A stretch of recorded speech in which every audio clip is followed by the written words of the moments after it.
Dans le village de Duquerne-Crémone, en Côte d'Ivoire, grandissaient Samira et Jérémie dans des foyers voisins, mais sans vraiment se connaître. Samira, 17 ans, vivait avec sa mère Hawa, une femme travailleuse et adorable. Tandis que Jérémie, 18 ans, lui, habitait avec son père, un homme taciturne au nom de Daniel. Un jour, lors d'une fête amicale organisée dans un café de la place, leurs chemins se croisèrent. Curieux et intrigués par le fait qu'ils habitaient la même zone mais sans se connaître, ils se mirent à discuter. Rapidement, ils découvrirent qu'ils partageaient un lien étrange et inattendu. Leurs parents Hawa et Daniel avaient autrefois été mariés et chacun d'eux a eu un enfant après leur rupture. Cela faisait donc de Sami et Jérémie des demi-frères et demi-sœurs.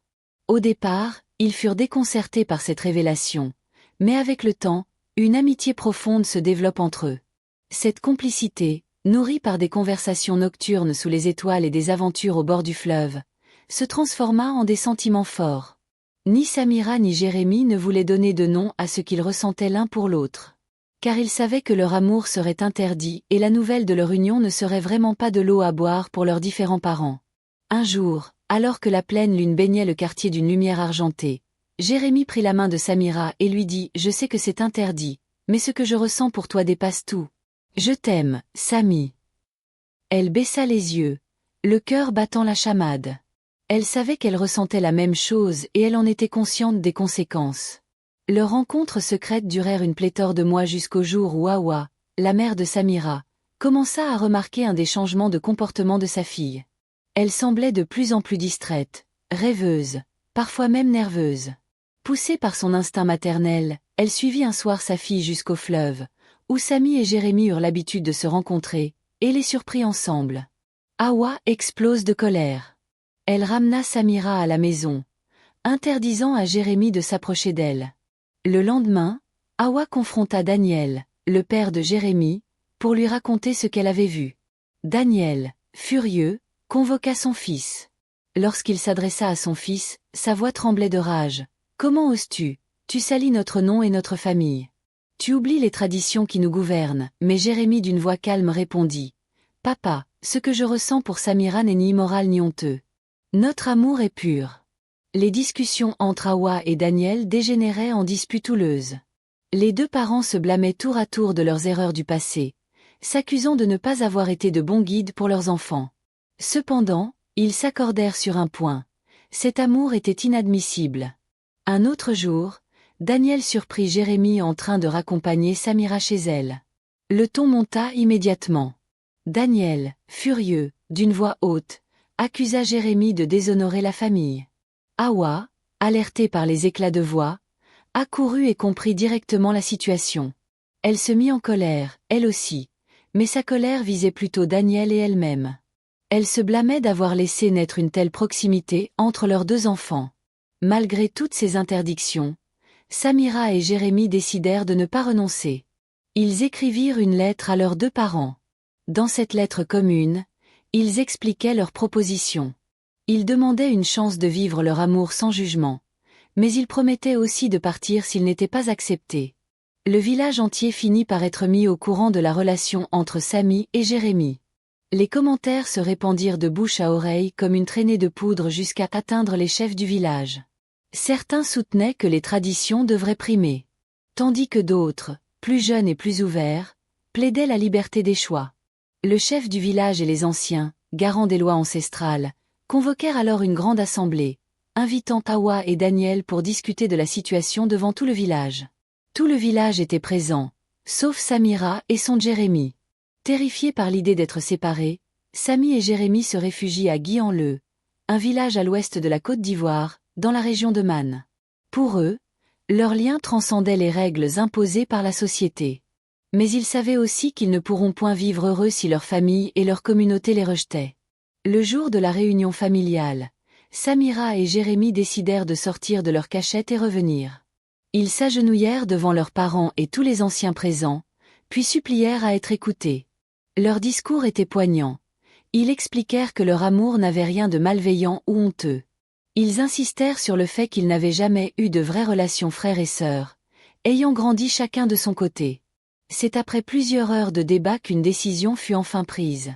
On leur a permis de poursuivre leur vie ensemble, tels qu'ils voulaient, à condition de quitter le village voire même le pays et construire leur avenir ailleurs.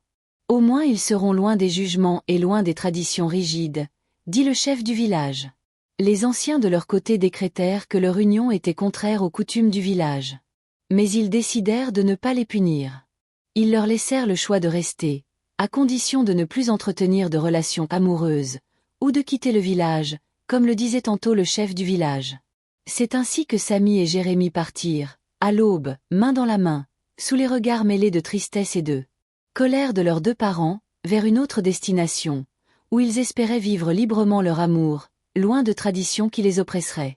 Dans leur cœur, il y avait de la douleur mais aussi une certitude que, parfois, il faut se battre pour ce que l'on veut. Bien qu'ils laissèrent derrière leur famille et leur quartier, ils emportèrent avec eux une leçon précieuse.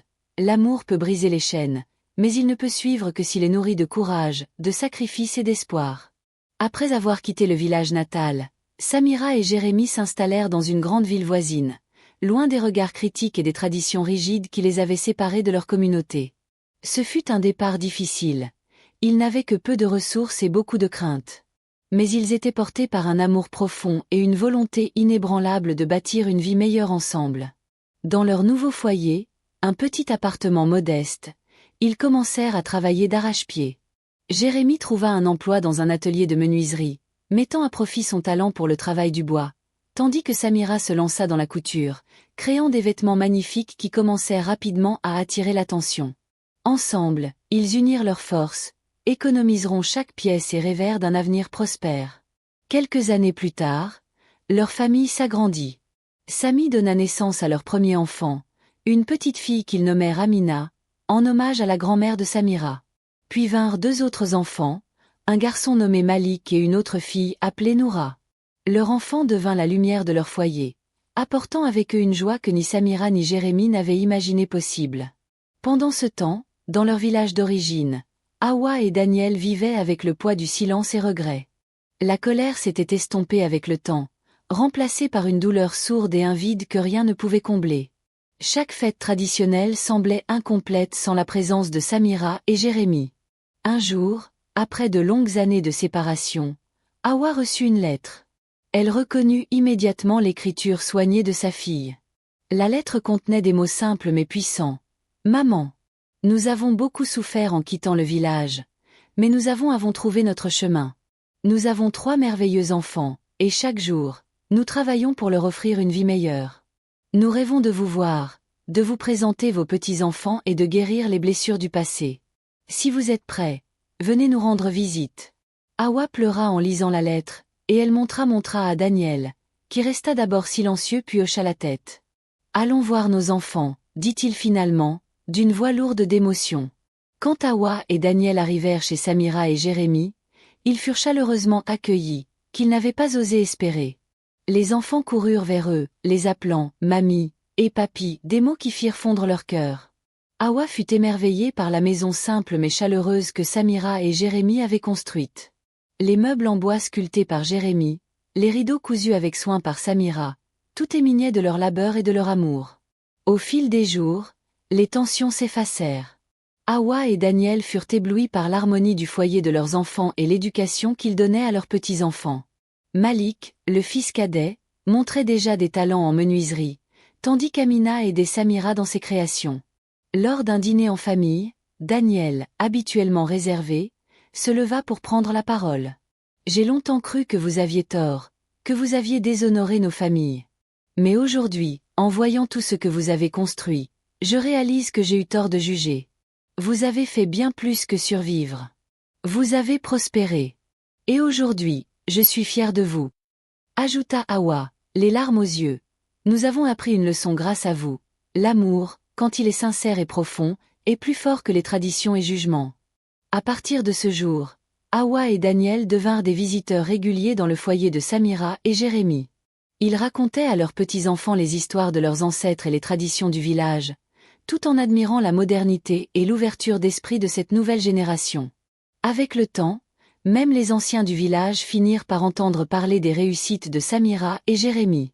Leurs créations artisanales et leurs vêtements devinrent célèbres, et les gens du village commencèrent à les voir non plus comme rebelles, mais comme un symbole de courage et de réussite. Ainsi, l'histoire de Samira et Jérémy, commencée dans la douleur et l'interdit, devint celle de la réconciliation, de l'amour triomphant, et d'une famille unie qui faisait désormais la fierté de tous. Merci d'être resté jusqu'à la fin. N'oubliez pas de vous abonner et d'activer la cloche de notification.